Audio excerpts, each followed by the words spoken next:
Okay, so next question. I have to remind myself what it is. Okay, so what is the relationship, or what do you see as the relationship between the learning goals of families and society and social service and social change?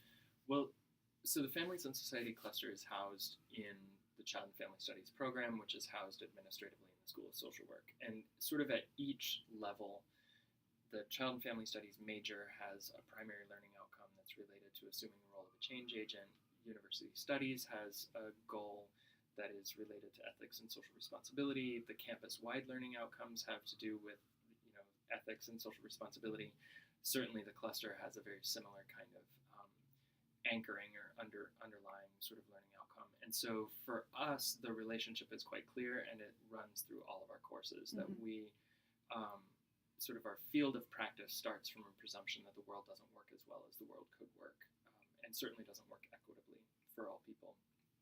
Not everyone has access to representation, to voice, to influence, to opportunity in the same ways. And so we want to make a really clear statement for all of our students coming through the cluster, our minor, or our major, that the world doesn't change unless people make it change, and that we have an opportunity and therefore an obligation to make the world be different tomorrow than it is today.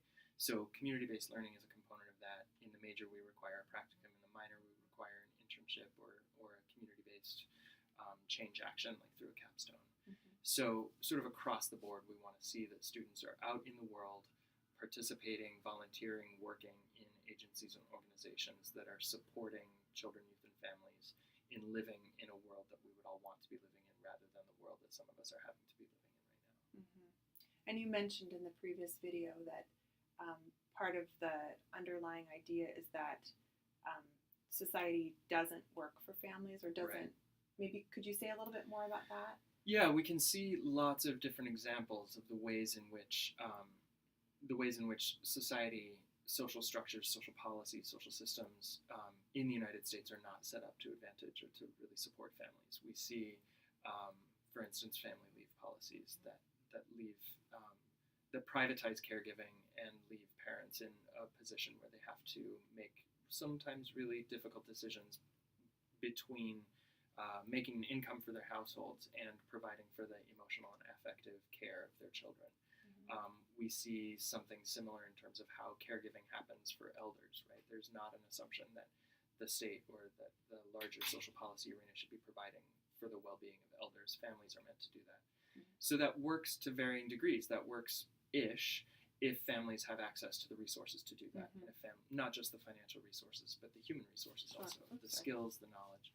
If they don't, those families are simply left behind. So we see tremendous poverty rates that are humiliating on a sort of global scale. The United States being one of the most industrialized, wealthiest nations in the country, also having one of the highest child poverty and child mortality rates of our comparator countries, suggests that we're not doing very well by our children and by our families. And so, when we look at graduation rates in the state of Oregon, when we look at differential discipline in schools based on race, we can see lots of different ways that children and families are systematically disenfranchised and disadvantaged.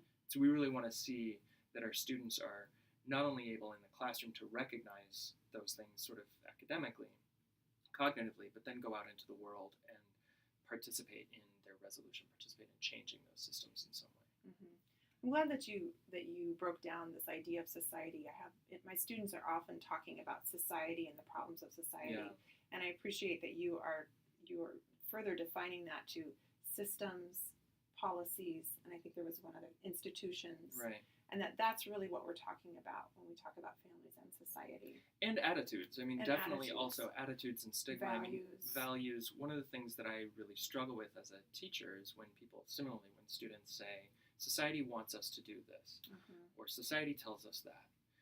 It's problematic for me because society isn't an entity that does that. Right. I do that, and I am part of society. But then what that means is that when we're critiquing media, we're saying society wants us all to be stick thin and beautiful in a conventional standard of beauty. Society is us. So when the only way that society is doing that is when we're doing that, when we're watching, when we're buying the advertisements, when we're sort of being complicit in furthering those messages. And so part of what we try to do in the cluster is help people break that down a little bit and bring it one step closer to home, and sort of say, if I'm going to say society is doing all these wicked things, I am part of society. So what's my role in either furthering those things or interrupting those things? Great. Thank you.